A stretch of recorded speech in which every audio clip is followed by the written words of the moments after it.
They called him charming, intelligent, even handsome. A man who smiled with perfect teeth, while hiding a darkness too vast to comprehend. Soft thunder rolls. In the 1970s, across America's quiet streets and college towns, young women vanished, one after another. No forced entry, no struggle, just silence. And behind that silence was Ted Bundy, a law student, a lover, a predator disguised as everything good in the world. How does a man so normal become a monster? Born Theodore Robert Bundy, November 24th, 1946, Burlington, Vermont. Raised believing his grandparents were his parents and his mother his sister. A life built on lies before it even began.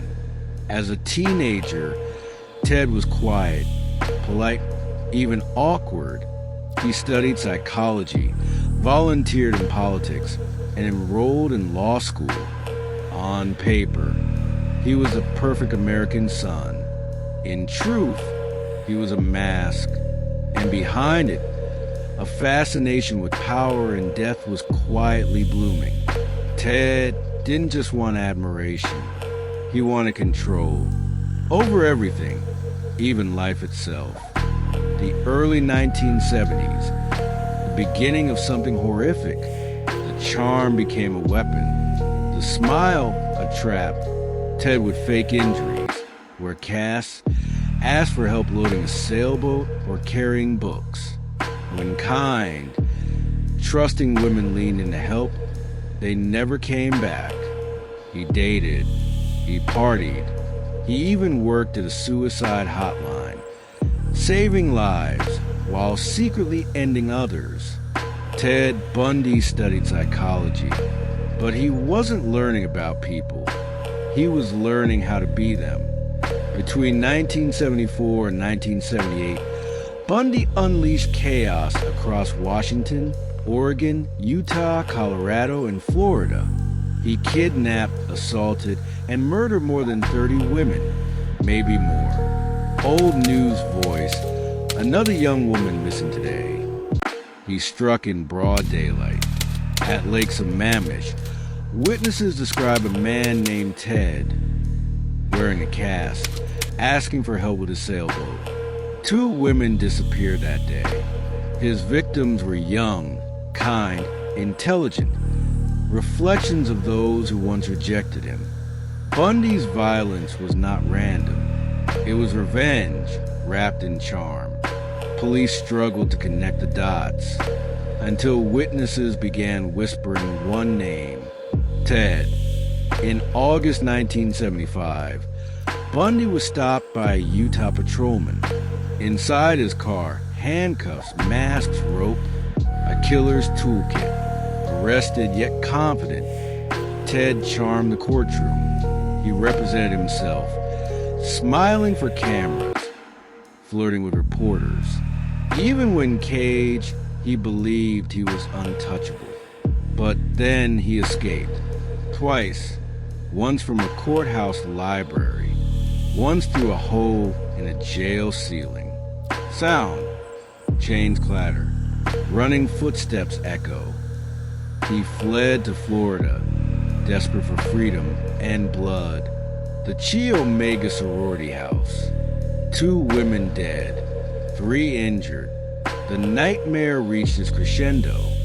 Studio microphone voiceover, deep, measured tone. By 1979, America knew his name, Ted Bundy, the charming killer who turned the courtroom into a stage. Sound. Crowd noise swells, camera shutters click rapidly. The trial of Ted Bundy wasn't just a legal proceeding, it was a performance. The first televised trial in American history, and Bundy relished every second of it. Visual suggestion, vintage courtroom footage, flashing cameras, slow zoom on Bundy smirking. He stood before the jury, confident, smiling, dressed neatly in a suit. No lawyer spoke for him. Bundy represented himself, questioning witnesses, objecting with precision, and staring down survivors with cold, unblinking eyes. He wasn't fighting for innocence. He was fighting for control. Every word, every smirk, every delay, his way of staying in command. Headphone sound, slow ticking clock plus faint typewriter keystrokes. The media couldn't look away. Women wrote him letters. Reporters called him handsome and misunderstood. In the public imagination, Bundy became a twisted celebrity, proof that evil can look perfectly normal. Visual montage of newspaper headlines. Bundy smiles in court, fans of the killer. During one of his trials, Bundy pulled a shocking stunt. He proposed to his girlfriend, Carolyn Boone, in front of the judge, turning the courtroom into a spectacle of delusion and arrogance. "I do," she said. The gallery gasped, and somewhere, the families of his victims wept silently. Sound. A faint echo of a woman crying fades under Bundy's calm tone. But no charm could erase the truth.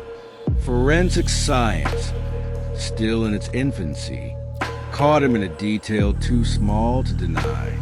Bite marks, deep, distinct, identical to his own teeth, a perfect imprint of guilt. Headphone sound, quiet hum, electric tension builds. The verdict was clear, guilty on all counts. As the sentence was read, death by electrocution, Bundy showed no tears, only that same cold, knowing smile. Sound, gavel strike echoes, then silence. Years passed. Bundy sat on death row in Florida's Rayford prison, charming guards, giving interviews, spinning lies about his crimes. But as the execution date drew near, the mask began to crack. Headphone sound, faint hum of fluorescent lights. Ticking clock grows louder. On the eve of his death, he finally began to speak, not to confess for forgiveness, but to control the narrative one last time. He admitted to over 30 murders, describing them with chilling calm. He blamed pornography, society, temptation, anything but himself. Visual suggestion, close-up of Bundy's eyes in shadow, intercut with photos of victims. And then, on January 24th, 1989, at 7:16 a.m., the switch was pulled. A flash, a hum, then stillness. Headphone sound, low electric surge fades into absolute silence. Outside the prison, a crowd cheered. Some wave signs reading "Burn, Bundy, burn." For many, it was justice. For others, it was simply the end of a story they'd never forget. But for the families of his victims, the silence that followed was heavier than the cheers. Music fades to soft, somber piano as the scene transitions into the final reflection. Ted Bundy was not a monster from the shadows. He was a man who looked like everyone else. A reminder that evil doesn't always wear a mask. Sometimes it wears a smile. His story forces us to question the thin line between charm and deception, between love and control, between what we see and what we choose to ignore. In the end, Ted Bundy wasn't just a killer. He was a mirror, reflecting the darkness humanity hides beneath civility. Soft static fade. Evil doesn't always hide in the dark. Sometimes it looks you in the eyes and smiles.